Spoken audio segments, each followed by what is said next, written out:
कपड़े धोने वाली बहू। शादी के पहले से ही विभा को कपड़े धोने का बड़ा शौक था। कभी नल के नीचे तो कभी तालाब के पास। अरे मेरी नीली वाली लुंगी नहीं दिख रही है। विभा की अम्मा, कहाँ रखी है लुंगी? अरे वो तो विभा ने परसों ही धोकर रखी थी आपकी अलमारी में, देखो वहीं होगी। वो ना मैंने आज धो दी, मुझे लगा कि गंदी हो गई होगी। अरे कैसे गंदी हो गई थी? उसे तो मैंने पहना भी नहीं। हे भगवान, इस लड़की के कपड़े धोने की आदत से परेशान हो गया हूँ मैं। जितना तो घर में राशन नहीं आता, उससे कहीं ज्यादा डिटर्जेंट पाउडर का खर्चा है। इसकी शादी करवा दो, शादी जाए अपने घर में ही करे काम, फिर चाहे घर के कपड़े धोने हो या पूरे गांव के। हाँ ठीक बोल रही हो, देखता हूँ मैं कोई लड़का। वो दिन भी आ जाता है जब विभा को देखने लड़के वाले आ जाते हैं। लड़की मुझे अच्छी लगी। होने वाली सास कहती है, बेटी अगर कुछ पूछना है तो पूछ लो। वैसे तो हमारी लड़की बहुत ही शर्मीली है, जो बोल दो वो मान लेती है, इसे क्या पूछना होगा। अरे कैसी बात कर रही हो माँ, मुझे इन लोगों के घर रहना है, सवाल तो कई है। हाँ हाँ बेटा, पूछ लो ना, क्या पूछना है। आप लोगों के घर कपड़े कौन धोता है? सास का मुंह बन जाता है। देखो, अगर तुम ये कहना चाहती हो कि तुम्हें कपड़े धोने नहीं आते तो सुन लो, कपड़े मैं ही धोती हूँ, लेकिन तुम्हारे आ जाने के बाद मैं रुमाल तक नहीं धोऊंगी। अरे चुप रहना भाग्यवान, बहू बेचारी घर आई नहीं, उसे डराना शुरू कर दिया। वो क्या है ना बिटिया, अभी तक तो ये कल्लू की माँ ही धोती थी, लेकिन अब तुम्हारे पापा तो दहेज में वॉशिंग मशीन देंगे ही। तभी विभा की माँ बोल पड़ती है, सवाल भी पूछा तो क्या। वैसे भाई साहब, मशीन की तो फिर भी कपड़े धोने की कैपेसिटी होती है। मतलब जो बिटिया दे रहे हैं ना विभा, इसे कपड़े धोने का बहुत शौक है। ये आप लोगों के क्या, आस पड़ोस गांव मोहल्ले सबके कपड़े धो दे और उफ तक ना करे।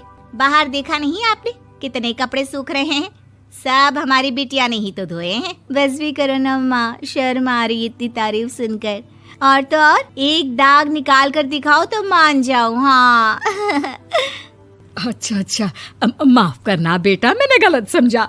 हमें तो रिश्ता बहुत पसंद है। और ऐसे जुड़ जाता है रिश्ता कपड़े धोने का शौक रखने वाली विभा का। उसकी शादी हो जाती है कोयला फैक्ट्री में काम करने वाले कल्लू के साथ। शादी के बाद अचानक विभा चिल्लाती हुई सास के पास आती है। सासू माँ, अरे सासू माँ कहाँ है आप?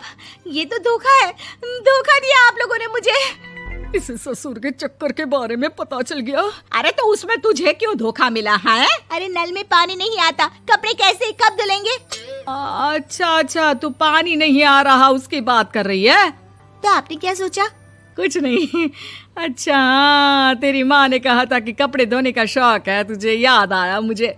शौक शौक बोलकर कपड़े धोने वाले मेरे जुनून को कम ना आके सासू माँ, कपड़ा धोना मेरा गुरूर है। तभी पति भी वहाँ आ जाता है। अभी अभी मैंने इसे सनी देओल की फिल्म दिखाई है, उसी के डायलॉग मार रही है माँ। अच्छा सुन, साफ साफ बता रही हूँ, पानी सुबह 4 से 6 और शाम को 10 से 12 आता है, समझी? विभा टाइमिंग सुनकर हैरान हो जाती है। ये क्या भूतों का मोहल्ला है? सुबह 4 बजे उठकर कौन कपड़े धोता है? 4 बजे टंकी में पानी जाता है, फिर सारा दिन धोना ना, किसने मना किया? अरे कैसी बात कर रही हैं? 200 लीटर की टंकी में कितने कपड़े धो लूंगी मैं? सुबह ही उठ जाऊंगी मैं। अब क्या था, विभा सुबह 4 से लेकर रात के 12 बजे तक कपड़े ही धोती रहती। एक रोज सास पड़ोस से निकलकर कहीं जा रही होती है कि साथ वाली कहती है, हाँ कल्लू की माँ, जरा ये बताओ कि 2 साड़ी है, 2 ब्लाउज और एक पेटीकोट और एक नाड़े वाला लंबा कच्छा। हाँ तो? अरे तो क्या, कितना लोगी धुलाई ये बताओ। धोबन दिख रहे हैं हम क्या? हमारे पति सरकारी नौकरी से अभी अभी रिटायर हुए हैं और बेटा सुपरवाइजर है कोयला फैक्ट्री में। धोबन समझ रखा है हमें। हाय रे कल्लू की अम्मा, माफ कर दो, वो तो मोहल्ले में यही सब बता रहे थे कि तुमने बहू को कपड़ा धुलवाने के काम में लगा दिया है। सास को पड़ोसन की बात सुनकर गुस्सा आ जाता है। वो घर पहुंचती है जहां घर के बाहर ही इतने सारे कपड़े सूख रहे होते हैं जितने कि किसी धोबन के घर पर। अरे ओ कल्लू की दुल्हन, बाहर निकल। माँ जी यहीं आ जाओ, बाथरूम में चादर धो रहे हैं हम। अरे अभी हम धोते हैं, तुमको बाहर निकलो। ये आस पड़ोस वाले बोल रहे हैं कि हम बहू से कपड़े धुलवा धुलवा कर उसे कपड़ा धोने वाली बना दिए हैं। अरे छोड़ो ना माँ जी, किन लोगों की बातों में आती हो? आस पास के लोगों का तो काम ही होता है कि वो किसी तरह सास बहू को लड़ा दे। बहू सारे घर के कपड़े धोती है, ये क्या कम है? बोलिए। सास को भी लग जाता है कि वो बहू का ये सनकीपन नहीं छुड़वा सकती, इससे अच्छा है कि खुद ही चुप हो जाए। एक रोज सास और बहू मंदिर जाते हैं, जहाँ सास की साड़ी वहाँ खड़ी भीख मांगने वाली से मिलती है। माँ जी क्या बात है, आपकी साड़ी उस भिखारन से कितनी मिल रही है ना? हाँ हाँ देखो तो, दोनों की साड़ी मिल रही है। क्या बात है कल्लू की अम्मा, तुम खुद को तो अफसर की बीवी बताती हो और ऐसी सिंपल सी प्लेन साड़ी पहनकर घूमती हो। सिंपल और प्लेन नहीं है ये साड़ी। तो क्या सोने के धागे से फूल बने हैं? कुछ भी सासू माँ, कुछ भी। हाँ, बने थे इस साड़ी में सोने के धागे से फूल। मेरे पति लेकर आए थे मद्रास से स्पेशली मेरे लिए 10,000 की। ताहे भाई साहब इस भिखारन के लिए भी सेम टू सेम साड़ी लेकर आए होंगे 10,000 की। सास उस वक्त तो कुछ नहीं कहती, लेकिन बहू के साथ घर आती है और अलमारी से एल्बम निकाल कर लाती है। ये साड़ी देख रही है, ये वही साड़ी है जिसे मैंने अभी पहना था। इस साड़ी में ये जो चमकदार फूल दिख रहे हैं ना, ये सोने के धागों से काढ़े गए हैं। लेकिन तू लोकल वॉशिंग मशीन ब्रश से घिस घिस कर सारे फूलों को निकाल कर साड़ी प्लेन कर दी।